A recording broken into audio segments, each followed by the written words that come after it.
Welcome back, take two, everybody, to Championship Week Video Notebook, day number 11. We just had a little technical difficulty, so we're going to try this again. I'm your host, Chad Sherwood. It's late. David Dorman below me. David Griggs asleep over there. John It's Sleek at an very late. angle. Oh, let him sleep. It's It's very early. It's late. 2 a.m. It's early. Um, we had the busiest day of Championship Week today, if I'm correct. Is that what we call it, Griggs? The busiest day, at least in terms of Yes, conference tournament games? I believe it. It's the busiest and it's the best. And we're going to get to all of this. It seems like today was better than normal. When you have 10, 11 games going on at once, generally at least two or three of them are good. So you have good games all day long. Today, for multiple spots, it was so hard to keep up with everything because there were so many good games you couldn't turn any of them over. I Uh, have multiple screens and my head was going like this at one point because we had five games that were like with under 20 seconds left that were all yeah, within one possession. And I, I I think mean, I saw some of them. I missed a few. I saw a few games. I was like, okay, I wonder how that one ended, but Uh, but we what figured it a out day. afterwards. Yeah, we've had some gems. We certainly have like the week of Thanksgiving and the week prior with all the exempt tournaments, so many games. One of the best days of the season today, Yeah. by far. What a Uh, day. and we got a lot to get to. A couple news and notes, though. A few coaching, some coaching news is here. Bruce Weber resigned at Kansas State. Technically, he resigned. And Tom Crean, huge surprise. He's I Wow. out at Georgia. I can't believe it. Um, At least they waited till the team got back from the SEC tournament, I guess. I guess um, beating Alabama made a huge difference in that regard. Yeah. let's get right to the conference tournament games. So we got the screen share coming up here. Hopefully, we no technical difficulties in this. And hopefully, if it worked, we're going to be starting things off in the ACC. Dorman, let me start with you. Let's start with the top two games there first. Uh, Duke got a heck of a challenge from a shorthanded Syracuse team, and Miami got an even bigger challenge from an underdog BC team. Yes, you almost wish Buddy Buckets was available for Syracuse today because they actually probably might have been able to pull this out. They were in the game the whole way. That 9-point finish differential final score is not indicative. This was tight throughout. Syracuse hit some big threes. They slowed the game down in the first half.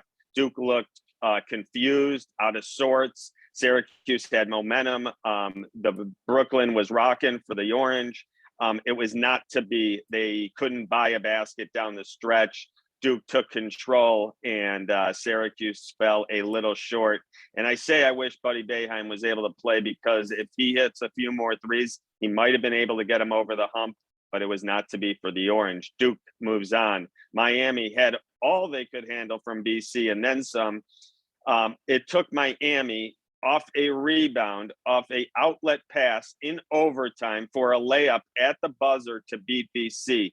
The Boston College Eagles really impressed me this week. They really did. I know beating Pitt is no big deal, but Wake Forest they beat yesterday in a game the Demon Deacons had to have.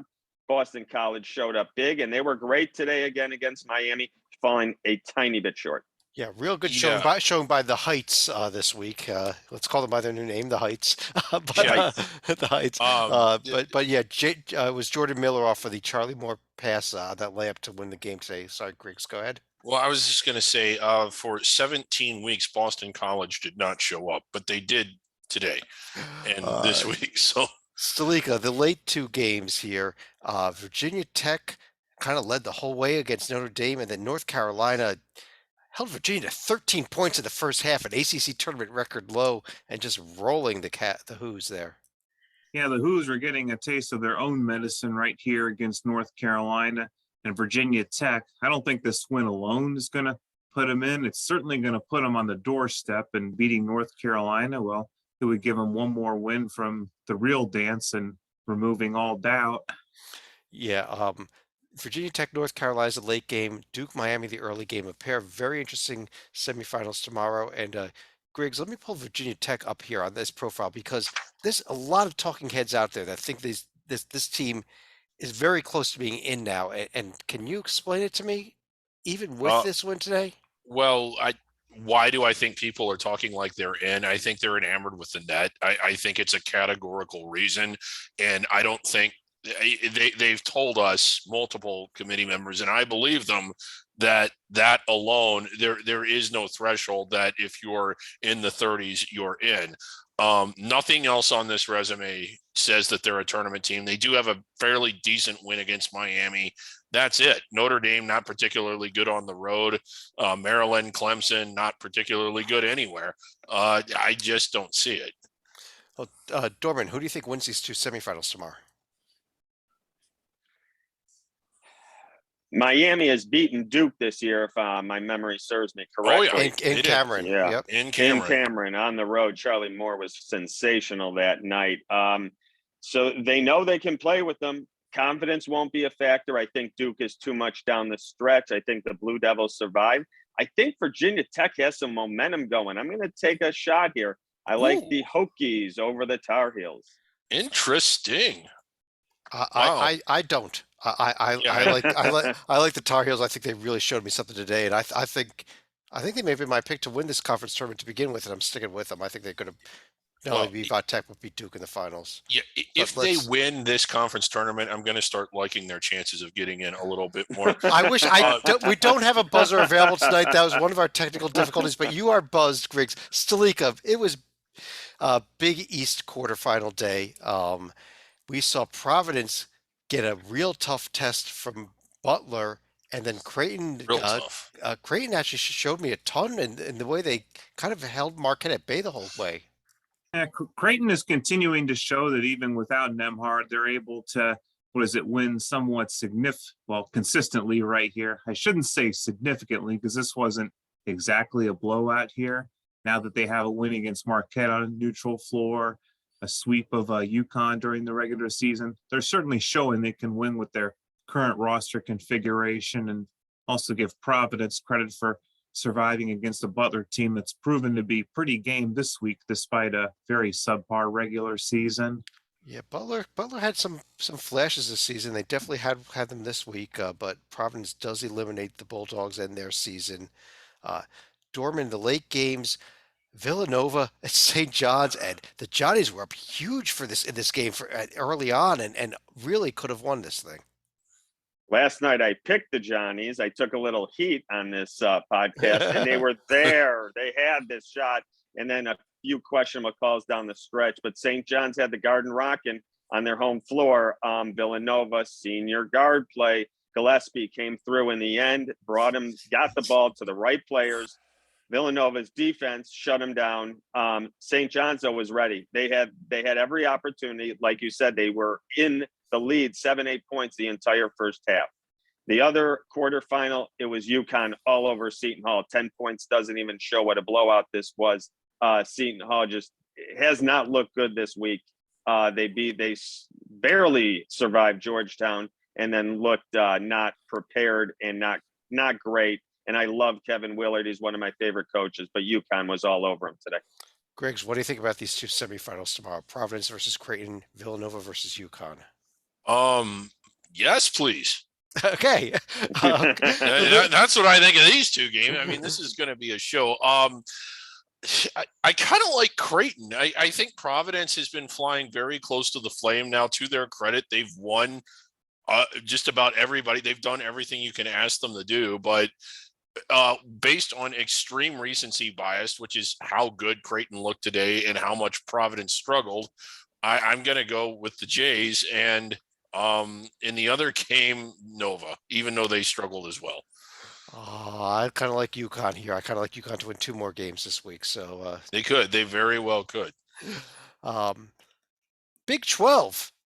Griggs, let me stick with you here. Let's start up top where Kansas, actually the first game was actually the Texas TCU game. So let's start with that, where TCU was down huge in the first half, came storming back in the second, and completely stole this from Texas. And then Bob Huggins was so upset about that he decided not to leave the West Virginia Kansas game 10 minutes in. Well, you know, how'd he get so lucky? He didn't have to stay and watch what was really a bad basketball game. He got to relax in the locker room and or wherever it is he went. But how about TCU showing their full range today? Awful in the beginning, but making adjustments and coming back. TCU, I mean, we've talked about them all year. We've been focused on them all year. Is this a potential dark horse to get to the second weekend, to the Elite Eight? I definitely think it's possible because you one thing you can say for them is that they are battle tested and they have won a lot of those battles. Now, having said that, I don't think they win tomorrow, but Kansas is Final Four good. That doesn't mean TCU is not Sweet 16 good, even if they don't win tomorrow. I kind of agree with you there. Stalika, the late two games began with one of the big upsets of the day. Oklahoma, absolutely to have any tournament shot, they needed to pull off the major upset of Baylor, and they did it. And then Texas Tech thoroughly rolled Iowa State. Oklahoma is certainly on the doorstep after getting a pretty significant win against Baylor right here. Texas Tech also had a bit of a laugher here against Iowa State. So maybe Huggins was upset that that game wasn't going to be as competitive as he had hoped. Yeah. Well, Huggins was angry because they were taking him to the bunker. Dorman, this Oklahoma team suddenly very much in the bubble conversation. I know they've lost a ton of games, but they're all quality losses. So, you know, where do you have them right now? I spent a lot of time on this resume today. I'm with Stalika. They're on the doorstep. One more win, and I'm going to have them in right now. I got them just below the cut line. They're about two teams. They're right there. There's a team ahead of them I got, and then they're next. So one more win tomorrow would put them in. And what a huge win it would be if as they play Texas Tech. We will, as of when we record, as of about a couple hours ago, they had not yet designated whether it was ESPN or ESPN2 between this or the ACC tomorrow. I'll get that updated in the morning if you look there on the conference tournament page. But Greg, you had comments about this game? I was just like, when you look at some of Oklahoma's losses, I think they lead the nation in road losses to protected seeds or likely protected seeds. You know, losing at Auburn, losing at Kansas, losing at Texas Tech. So their record, while not very far above 500, is explainable. And you know, I'm starting to, there's no buzzer, so I don't feel bad about saying that K-State still has a pretty good resume. Okay. Salika, let's stick with the major power conferences. It was also quarterfinal day in the Pac-12 that started with Arizona getting a heck of a battle for Stanford, but there was a little bit more news off of that as one of their best players, Kirk Kriisa, went down with an injury late and probably not coming back for the Pac-12 tournament. Questionable, I guess, beyond that. Arizona Stanford always seems to historically be one of the better rivalries in the Pac-12. Stanford certainly had their chances today, carrying a little bit of momentum from the Arizona State win. Just not enough bullets in the gun to take out Arizona right here. Yeah, and Colorado probably ended or any shot Oregon had. I think Oregon absolutely needed this one to stay in the bubble talk, but they've been so struggling down the stretch here, despite beating UCLA twice and USC once. But it's going to be tight. The one thing is, it is a 68 team tournament. And when you look at how bad, normally somebody steps up in conference tournaments and distinguishes themselves. That has not happened. Everyone that was on the bubble is in the same spot or worse than they were before. So everyone not named Oklahoma. Well, other than Oklahoma, who is storming. Dorman, what about the late two games here, or do you want to talk about I know you are an Arizona alum. Do you want to talk about that Arizona injury also a little bit? I'm concerned. I'd be stunned if I see him again this weekend. I think he's done for this weekend, but next weekend's in serious question. Hopefully getting the 1 seed. They shouldn't need him again in the first round, but I would love to have him back for the 8-9 seed winner. I don't know. That looked really bad. He was taken out of the stadium in a wheelchair with his ankle in a really big cast. It didn't look good, and he was in a lot of pain. So we'll see what the reports come out with tomorrow, but I think he's for sure done for the weekend. Yeah, let me just pull up before we go to those bottom two games, Griggs. I'm going to pull up the Oregon profile that we were just discussing, as well as the Colorado team that beat them, because with Arizona being shorthanded now, Colorado has a chance to pick up their second win over the Wildcats here. Yeah. If they get that and then lose to the UCLA USC winner in the finals, isn't this Colorado team getting some serious discussion in the committee room? Well, they should be, and they will be now that we have pointed this out, because we'd like to welcome the committee members. We know you're watching. Yeah, they should be. And when you look at you had pointed it out. The one thing about the Oregon profile, the wins at UCLA, USC, and at Colorado are really good. There is a lot of problems, losing at Washington, losing at home to Arizona State and Cal. Uh, the profiles are very, very similar. And the one thing that Colorado has that Oregon doesn't is that they're still playing. And that they beat Oregon twice. Yeah. And if they throw in two Arizona wins, that's better than two UCLA wins. Yeah, it is. Yeah. But Salika, real quick, the late games, UCLA held off Washington State. It probably wasn't even that close. USC, it was very close against Washington. They found a way at the very end to escape here. Real good game by Washington. Washington certainly had their own favorable reviews in some cases here. They at least had a couple chances to try to tie the game or even take the lead against the Trojans, but alas for Rocco's boys, it just wasn't meant to be. Dorman, what do you think about tomorrow's games? Arizona, Colorado, UCLA, USC. I haven't been that impressed with USC in a few months. I think the resume is a little fakey. I'm not really buying into USC. UCLA is playing good ball, experienced. This is Final Four experience. I see them winning, moving on against their crosstown rival in the Trojans there. And Colorado is not going to be intimidated. They're not going to be scared. They've beaten this Arizona team in Boulder. Now they need to do it in Las Vegas. I agree with David Griggs. If Colorado really wants to enter the discussion, they have to beat Arizona and at least get to the Pac-12 finals. Then they're really in the discussion and knocking on the door. Griggs, it was quarterfinal day as well in Yes, the Mountain West, and we had four really good games here. Why don't you start with the top two with Boise State, got everything they wanted from Nevada, and Wyoming, who had UNLV come storming back on them and almost steal that game. Yeah, I got to be honest. I was kind of surprised Boise State sweated as much as they did. A lot of credit to Nevada in that game. And I don't know, sometimes when you're in the tournament, these quarterfinal games, if it's your first one, you kind of tend to sleepwalk. I think you get it out of your system because once you're in the semis, you're like, oh man, we're one game away from the championship. The quarters seem a long way from the semis, even though they're one round, and you see things like this happen. But Boise almost going down. UNLV again fell way behind, came back.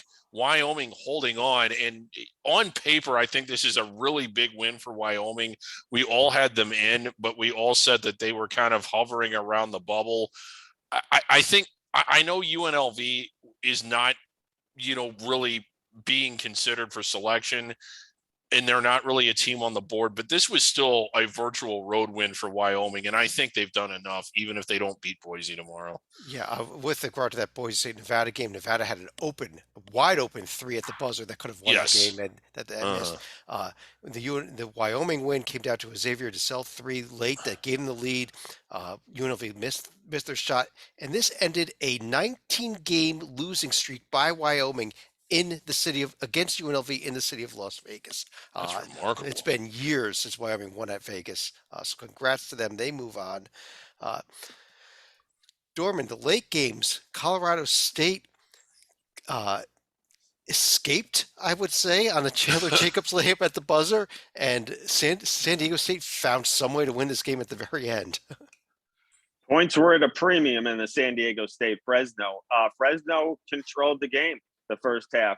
They weren't up big, but they were controlling the game. It was slow paced. Defensive stops were coming left and right. Fresno led by a few at half. San Diego State took control down the stretch. Their defense was absolutely awesome again. If San Diego State's going to make a move next week, it's going to be on their defense. Colorado State got a huge basket down the stretch. beating out Utah State. But the Aggies were game today. Utah State wasn't going down without a fight. Last night on this podcast, I said, I'm looking out for 2-3 upsets maybe. None of them came through, but every underdog was really, really played well today. And looks like we're not going to get a serious bid stealer here in the Mountain West. Although, I mean, Wyoming is still a bit of a bubble team, but that really helped today. But Stalika, what do you think about these two semifinals tomorrow? Boise State, Wyoming, Colorado State, San Diego State. Certainly wouldn't be expecting anything other than a rock fight for Colorado State and San Diego State right here. Probably going to give a little bit of edge to San Diego State right there. And Wyoming, there's going to be certainly some pressure off their shoulders here going up against Boise State right here. I think it's still going to be Boise State and San Diego State for a final, and the winner, of course, gets an automatic bid to the ConExpo ConAGG convention. Okay, we really need the buzzer tonight. I'm very upset that it's not working. Let's go to the under the radar conferences that were in the quarterfinal round today. Let's start in the Big Sky, which actually was one of the first conferences to get going with a 9 a.m. local tip. Was I the day before? That actually was Wednesday. That was the day before. Yeah, that was the day before. It was a long day, but Griggs, we saw Montana State roll over Sacramento State. We saw Weber State pound Montana. We saw Portland State pound Southern Utah. And that one was shocking. Well, Southern Utah was without one of their best player in this game, and I said it last night. Don't like this Southern Utah team without him, and they did not look good. And then we saw Eastern Washington looks like they were cruising over Northern Colorado it really did until the last 8 minutes or so of that game. Finally gave us a game here. Yeah, it was a real boring, what is that, 40, 80, 120, 152 minutes of basketball, but quite the last 8 minutes of the Nokoiwu Cup. Eastern Washington out to a big lead. Northern Colorado comes storming back and is still dancing. I think that I wouldn't say that the bracket has collapsed, but I think the path for Montana State is pretty wide open. I don't think Montana or Weber is going to stay with them. Yeah, it was amazing at the end of that game there. Eastern Washington had what 3 open shots to win this game, and they 3 or get them. At least it was 2 or 3. Yeah, if they blew up after Northern Colorado blew that lead, but Northern Colorado does advance, and Dorman, we've got Northern Colorado, Portland State, Montana State, Weber State tomorrow. I'm with Greg's. Montana State rolls tomorrow, but after Northern Colorado gets rid of Portland State tomorrow, I think they can give Montana State a game. I think that'll be a terrific championship in the Big Sky. I look for Northern Colorado and Montana State playing for a bid. Stalika, the Big West, it was quarterfinal round day here. Long Beach State pulled away in the second half and ended up taking care of Bakersfield, and then kind of surprisingly, Santa Barbara really took care of Irvine. That's my team to win it. Well, I think people following the Big West will probably tell you Santa Barbara had been playing some of the best basketball, and they certainly showed it against Irvine right here. Bakersfield, they actually got off to a pretty decent start in the first 10 minutes. Actually looked like they might pull the upset against the Beach, but it turned out not to be. Yeah, I know Santa Barbara would play well. Irvine was also playing very well down the stretch too, which is why this game surprised me. That it just wasn't as close as we thought it would be. Fullerton pounded Davis, but we ended Griggs with a very good game between Hawaii and Riverside that was close throughout. And Riverside had a shot at the buzzer to win this that just didn't go in. Yeah. I mean, again, they had a shot that would have, just like you said, they got a shot up right as time expired that would have been a buzzer beating winner, but not to be. Hawaii advances. I kind of like, as far as looking at the games tomorrow, I don't really know. Fullerton and Hawaii could go either way. I'm picking the Gauchos to upset the Beach, though. I think it's going to be a really good game. I think it's going to be 2 very good games. I think they both will be. Dorman, it was quarterfinal day with the curtain. With the curtain in Conference USA. But before we go there, I think we need a quick break for a live look in Court B. Wow. Yes. Yeah, that is Court B. Where's Court B? Oh, it's behind the curtain. There we go. Yeah, see, that's Court A. Look at the band. Yeah. They got one band member. Wow. That is Not many. they do. They got a, what the hell is going on there? Good music. No idea They what's going traveled on one band member to the game. Dorman, in all seriousness, let's start with In all seriousness, there's only one guy in the band. Buzz. Okay, I really need the buzzer tonight. The bottom two games were the first two that were played. North Texas kind of ran over Rice, but the Louisiana Tech Western Kentucky was a heck of a game. Ooh, yeah. Yeah, and we all said that we thought that was coming. We thought two teams that were close in talent played basically tight all year, and that's what happened today. Louisiana Tech had a lead. Western Kentucky came back. La Tech got a few big shots down the stretch, and Western Kentucky couldn't convert on their opportunities. Now they play North Texas. Free throws. Thank you. They missed. They had a shot to make for two free throws to tie the game. Missed them both, and it was rough. Yeah, but go ahead. North Texas looks like they're not messing around. They are getting out to leads and hitting the gas. North Texas looks focused and really inspired here. See if they can get a bid, and I think they will actually pull this out. But on the tops, it's two really good basketball teams, Middle Tennessee and UAB. This game is tight as can be. This game can go either way. Well, UAB actually was crushing Florida Atlantic. Florida Atlantic tried to make a comeback late, but didn't have enough. Middle Tennessee over UTEP. That game went overtime. It was close the whole way. But this is where I think UAB is going to run into that problem with, whether or not they can keep going 2 days in a row, 3 days in a row. This is why I think Middle Tennessee beats them tomorrow. I think UAB is going to be out of gas by the second half of this game tomorrow. Griggs, that's why I'm taking Middle Tennessee and North Texas in the final here. Sensible picks. All right.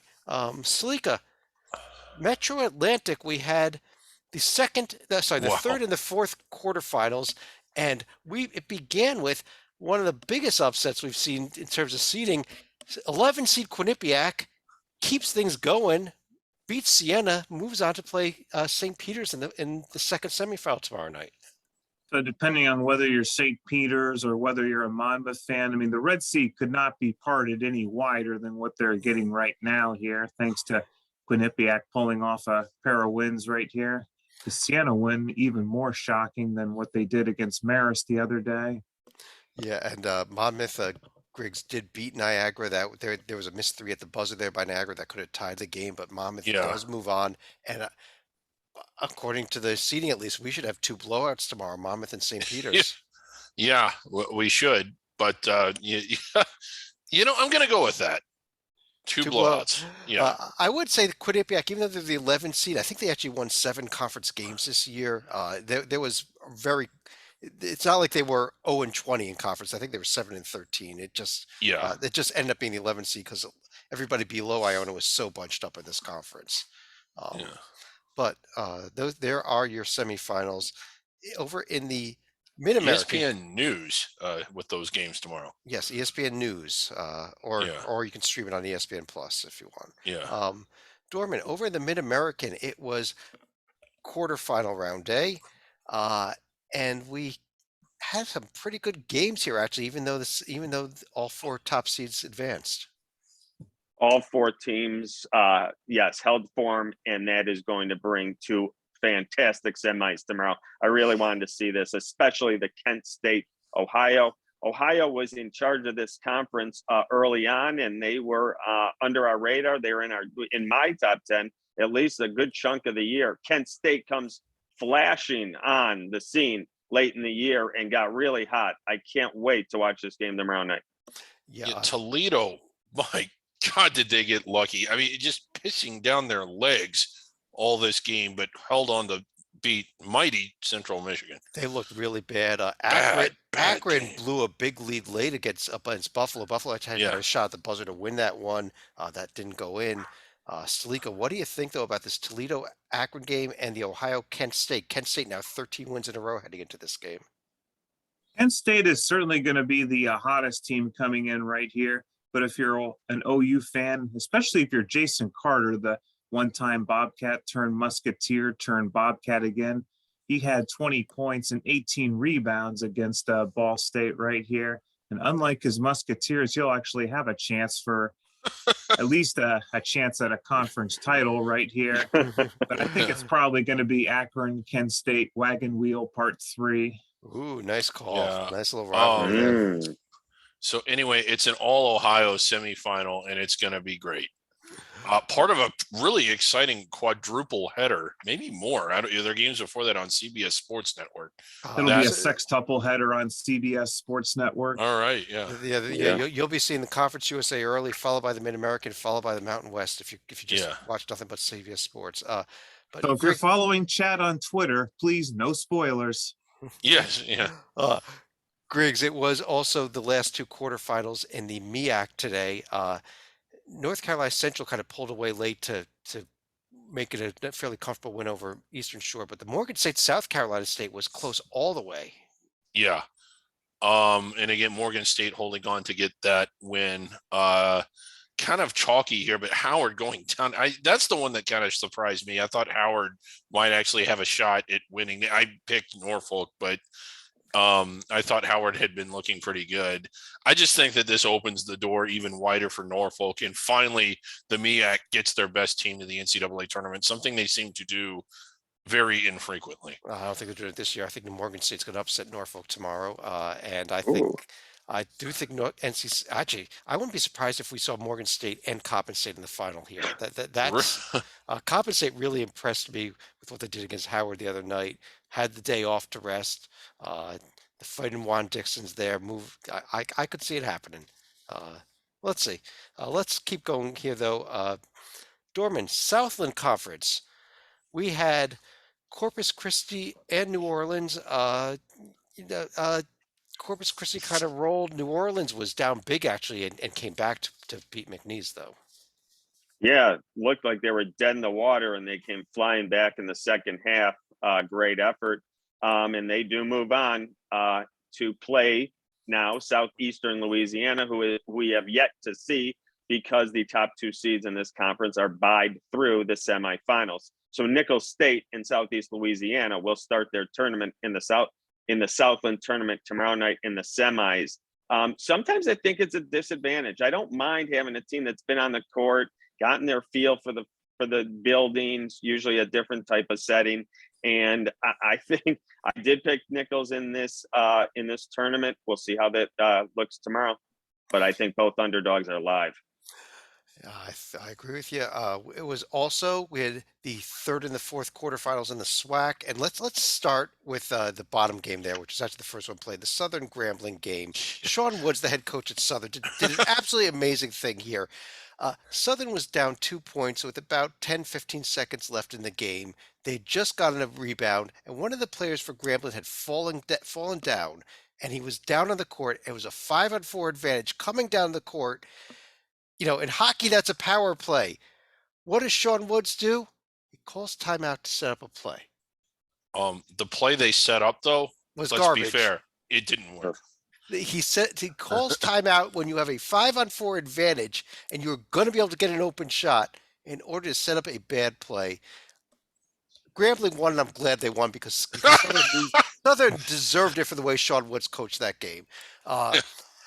Alabama A&M also beat Florida A&M in the other game. It was pretty close throughout. But Sleeka, what do you think about these semifinals tomorrow night?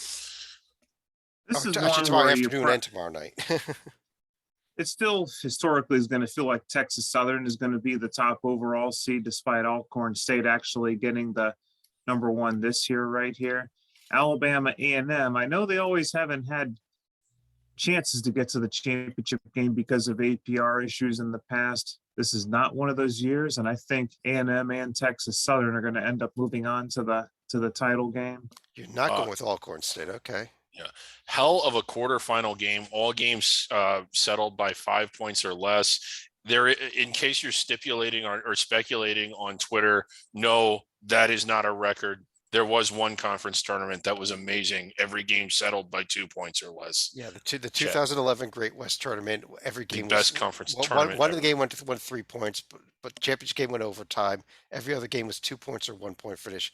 This has been great. Yeah, this has been great. But that 5 point margin, the Alabama A&M Florida A&M game ruined it, I think. Yeah. But, Yeah.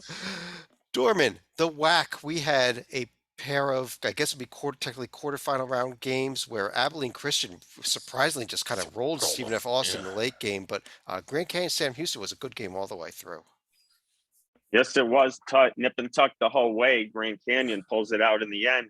And now New Mexico State, just like the last bracket we saw, they get their buys through the semifinals. So New Mexico State will take the court against Grand Canyon, and Seattle will take on Abilene Christian. I actually was looking for Abilene Christian to come through with a mild upset, and they did.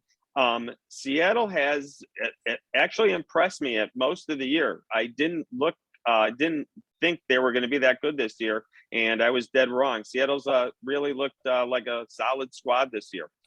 It'll be interesting to see. I know Griggs has been high on New Mexico State, and they usually dominate this tournament. So let's see if they can turn it on tomorrow night. That's big. That's been a big rivalry the last few years here. This New Mexico State Grand Canyon yeah, series. and this might be the last one we get for a while. I don't think they're going to keep playing with New Mexico State going off to CUSA. Game starts at 9 o'clock. The selection committee, I believe, will be stopping all proceedings at 9 o'clock to watch this game. Let's jump back on the radar, I guess. A couple of conferences that were not yet in the quarterfinal. They get sort of in the second round stage here. Beginning with the Big Ten, Stalika. Let's start up top here. No, Chad, you got to take this one because you had the tweet of the decade today. Okay, I'll take this one. The top two games. First of all, Iowa absolutely pounded Northwestern. They're going to get Rutgers tomorrow. That was actually a Big Ten record for most points scored in the Big Ten tournament game, the 112 points by Iowa. Michigan was absolutely pounding Indiana until about 12 minutes left in the game when Indiana decided, no, we're going to win this game, and they did. Yeah. I had a big theory here. This was Juwan Howard's first game back after the suspension. I figured heading into the game, he probably pulled Phil Martelli aside and said, Phil, why don't you coach the game? You did great the last 5 games without me. Michigan builds a big lead. About 12 minutes left in the game. Juwan goes double-digit lead. Double-digit lead. Juwan kind of goes ahead and says, and it was a 17-point lead actually, not just double. Juwan pulls Phil Martelli aside and says, Phil, we're up 12. 17. We're up 17. 12 minutes left. Let me take it from here. Yeah, he sure did. Yeah. Indiana.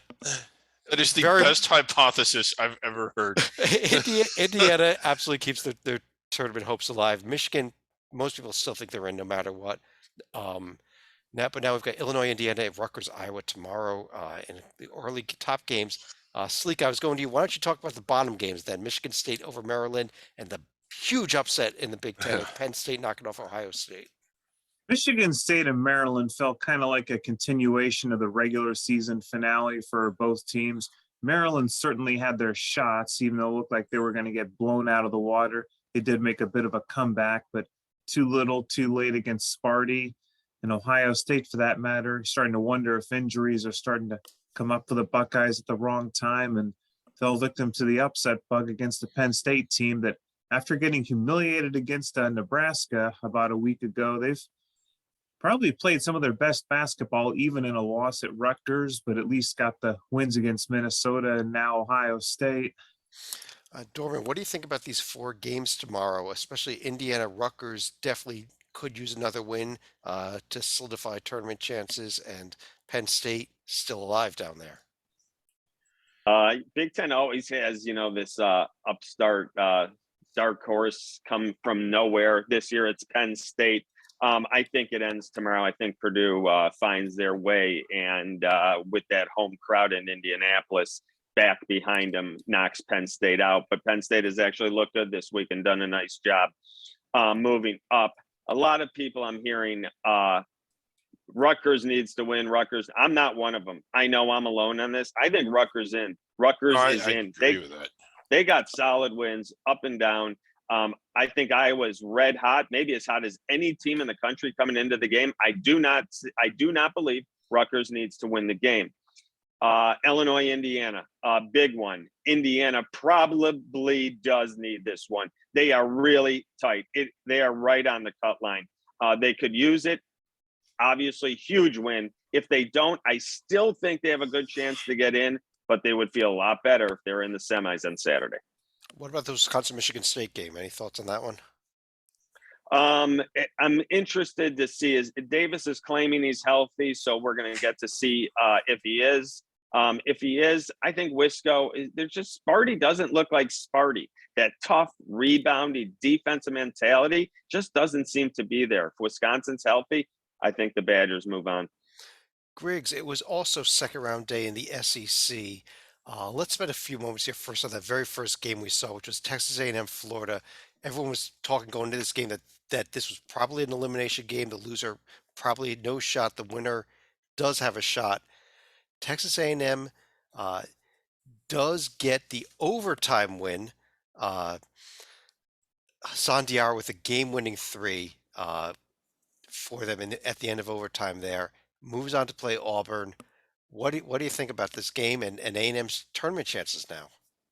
I think their tournament chances are very much alive. I think when you put them side by side with Florida, they're better than the Gators. Well, I don't even think, let's not even talk about Florida now. Let's put them side by side with somebody like Indiana. Okay. We're talking about as a bubble team because Florida, if they're off the picture now within, that's not the team you have to be better than. Yeah. Alabama, certainly not a protected seed, but still a very nice road win. Neutral over Notre Dame, another bubblish team. Maybe we'll get to the ACC here in a second. Or no, we've already talked about that. We're not going back there again. No. Very late. It is very late. And then they have the 2 wins against Florida, including the one today, a semi-decent road win at Ole Miss, emphasis on semi-decent. When you come over and look at what smells bad, Missouri at home really does, but nothing else really does. I mean, at Tennessee, at Auburn, at LSU, at Arkansas, neutral versus Wisconsin. These are not the kinds of losses that you would ding someone that's in on the first ballot for. So I don't think you really ding a bubble team either. I think that is better than what Indiana's done in a lot of ways. Like Indiana 2-8 on the road, Texas A&M with 5 road wins and 3 more neutral wins. I think A&M's better than Indiana right now on paper. I can't recall a time that a bubble team has ever had an 8-game losing streak and still managed to sneak into the tournament. Texas A&M could certainly put that theory to the test right here, especially with a win against Auburn. If they beat Auburn, yeah, I mean, how do you not select them? Well, that's a different story. They've got this Auburn game tomorrow. That completely changes the profile if you don't think they're in right now. There are other games today. LSU kind of rolled over Missouri. They're going to play Arkansas tomorrow. Mississippi State, if you thought South Carolina might have a shot at getting on the bubble, that was destroyed by Mississippi State today, who took care of them. They get Tennessee tomorrow. But then, Dorman, we got to the last game of the day. And here comes Jerry Stackhouse's Vanderbilt team, Scottie Pippen Jr., taking down Alabama. You stole my whole line there. Pippen and Stackhouse were great. Alabama was in the lead in the first half. Thought they were confident. They were in control. They thought that Alabama was, that was good Alabama today. And Vandy said, not so quickly. Vandy played awesome in the second half. Team basketball. They really were great. I thought Stackhouse did a fantastic job. And I hope they can give Kentucky a good game because that would be really exciting tomorrow night. Griggs, what do you think about these 4 games tomorrow? We talked a little bit about the Auburn A&M, but Arkansas LSU could be a really good one. And I don't know about Mississippi State Tennessee, but Arkansas kind of LSU a litmus test. It's another resume. Well, it's the battle of the boot for one in basketball, so there's that little bit of heat to it.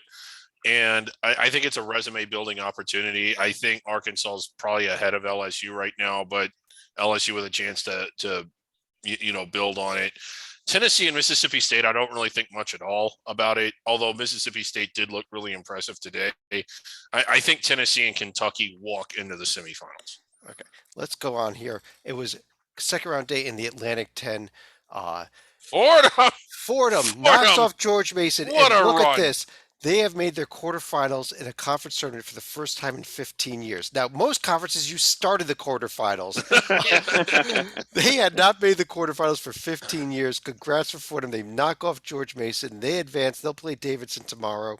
St. Louis kind of rolled LaSalle. UMass really took care of GW.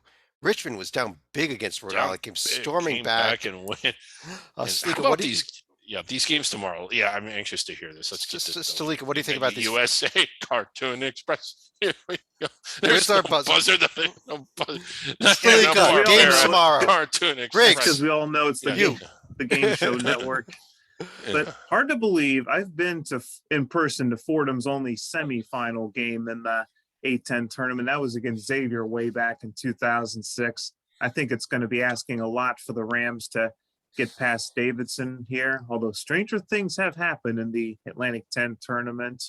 I don't think the Billikens are going to have enough to beat the Bonnies right here, nor do I think UMass to get by Dayton here.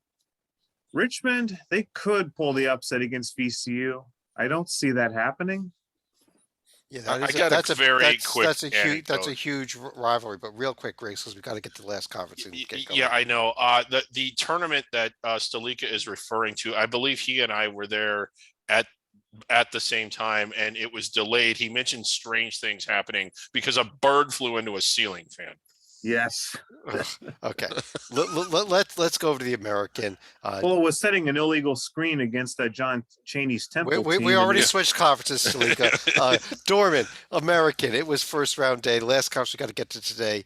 Cincinnati beat East Carolina game. It was pretty close until the end. Tulsa was up big and held off a late run by Wichita State to win. And we actually had a pretty good game in between Central Florida and South Florida as well. Your thoughts on either anything that happened today or any of these 4 games tomorrow? Yeah, it wasn't great action until the Central Florida, South Florida game down the stretch. Got a little exciting there. Central Florida pulled it out. South Florida had 2 threes at the buzzer. 2 threes at the buzzer that would have won. To make it, but that would have won it. They missed. Go ahead, though. Yep.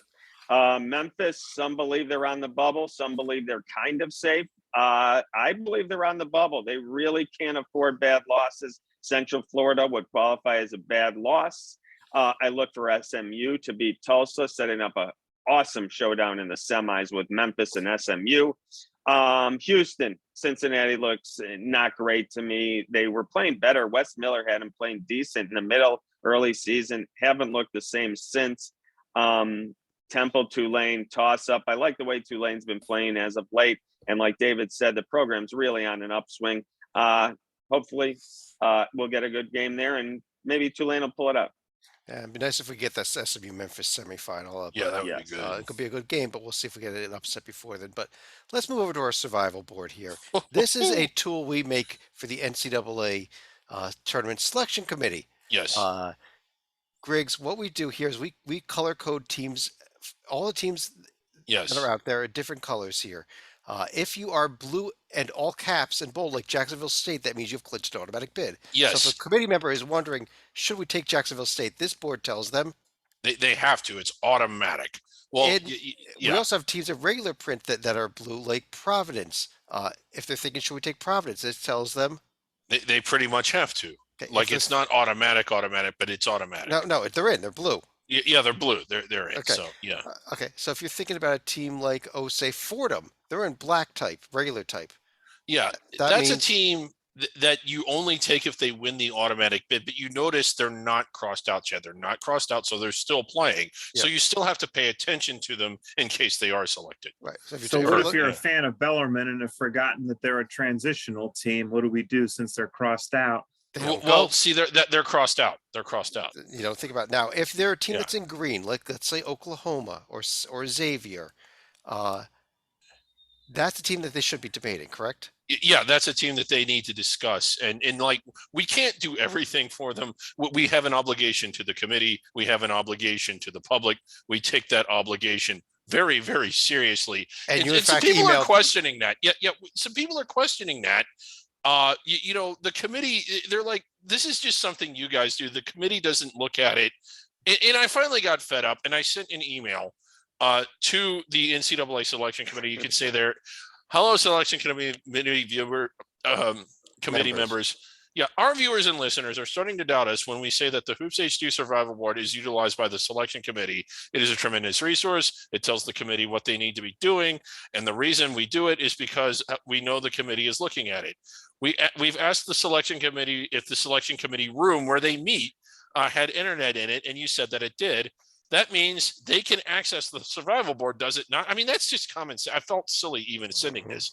We need you to verify for our audience just how important the survivor board is, and then a nice little salutation. And then they write back, you know, dear Mr. Griggs, this is, if I have counted correctly, the 113th email you've sent us, and all of them have been making some totally nonsensical point or asking some totally nonsensical question. Now, the one thing I want to stress here is that we are in constant communication and contact with the committee.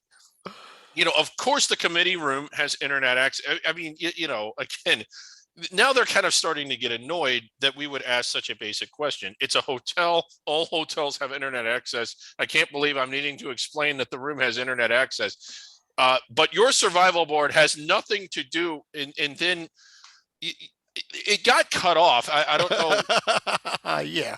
what happened, but I can only assume that he was going to say that the survival board, and this is an important part to verify, this board, Chad, is for the NCAA tournament, not the NIT, not the CBI. And I think that that's what he was going to say. Right. Okay. Griggs.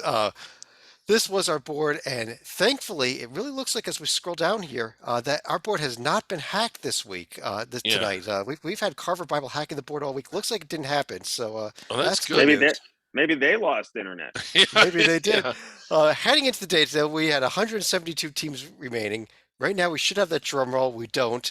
But as a result of today's games, we're going all the way down to 124. Wow. That's a 48-day elimination. Wow. Actually, I gotta throw a little note in here. It's actually 123 because the right before we started, that last game ended. Washington got eliminated. So 123 teams remain. It'll be come the morning when we get the final updates in.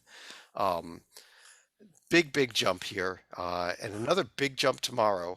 On that note, though, what else do we have left? Our Rivalry Creator. Oh yes, yeah. Let's go here to our Rivalry Creator. Okay, this is our Rivalry Creator. We've had a few. This is a tool we're doing for people to help their teams create rivals and create name trophies. And sweeping the nation. It is. This is a request that we had. Coming up on Saturday is going to be Vermont and UMBC in the America East Championship game. Yeah, that's a. Whoa, is that a rivalry? Well, I guess we're going to see here. Well, and you know, I think I heard a little bit about what this is. The rivalry name is the what? What? Carver Bible Cup. That's got to be a mistake. Let's try another one. That must be a mistake. I've got one here. This is two teams that are the furthest apart geographically in the entire country. It's Maine and Hawaii. Yeah, Maine and Hawaii. Like it's not a short plane ride. Yeah. They're not exactly. I'd be shocked if these two teams were 8 miles apart, but they haven't met in the NCAA. What's going on? Carver Bible. I think so. You know what? Let me just go with a normal rivalry here. Let's just go Kansas and Missouri to make sure this thing's even working. Okay. Okay. Invalid rivalry. No, Carver Bible. Well, they got off of our survival board. I guess that's rivalry. Yeah. One last thing here, actually. Our mock committee started today. Yes, it did. And look at we've got results. We've got the board. There it is. We have a Centenary Award winner in Delaware State, worst team in D1. We have a Stallings Award winner in Oregon State, worst power conference team. My motion for Carver Bible to be the Centenary winner failed. That's why we're getting hacked, Chad. Yes. Steve, you want to talk? So you did a post about it. You want to talk about what else happened here? So basically what happened is, in addition to the Centenary and the Stallings Award, we started debating about some of the next wave of at-large teams that we should be voting in. And the next group of teams we selected were Davidson, Memphis, Miami, Michigan, Creighton, and there were three other, San Diego State. San Francisco, and one other team that we had just recently added. And Creighton, San Diego State, and San Francisco were among the newest teams that we had added to our at-large board right here. And North Carolina was the other team that we also added in as well. Right. So tomorrow we were probably going to be adding a few more teams in. There's only one more spot in the at-large bids normally left. We do have, we know that the Big East, all 4 remaining Big East teams are already in. So we definitely have one more spot open. We could have a few more open as more games get played. And we'll start seeding as well tomorrow night. Yeah. And we'll update you more tomorrow night about where we are. But this is where we are. We've got 35 teams in the field as at-larges, plus a bunch of automatic bids, a bunch of other teams under consideration. Final thoughts, Dorman? Yes, I got a 6-pack of teams here that desperately need a win. Their faithful, their fans would feel a lot better tomorrow night if these teams could pull off victories. Virginia Tech, Davidson, Texas A&M, Oklahoma, Indiana, and Rutgers. I know I said Rutgers is in. I still believe that, but their fan base would feel a lot better tomorrow night if they get a victory over Iowa. That would solidify the deal. Slika. We're hoping that when we get to the 2022-23 season, we'll also be able to add an MVP award for the rivalry tracker. For example, if you get Dayton and St. Louis in the Arch Baron Cup, the MVP gets the Harewood Horse Trophy. Oh, geez. Greg, you want to finish the show off for the night, mercifully, please? Yes, mercifully, it was just an awesome day. Tomorrow's going to be fun too. We look forward to this all year, and that's it. Good night. That is it. Good night. On behalf of David Dorman, David Griggs, John Slika, I'm Chad Sherwood. We'll be back again at some crazy hour again tomorrow night. Yeah, it'll be later tomorrow. We got a midnight tip. Oh, geez. Yeah. That we're also losing an hour thanks to daylight savings. That's the following day, actually. Yeah. But that's coming Saturday night into Sunday. But talk to y'all all again real soon.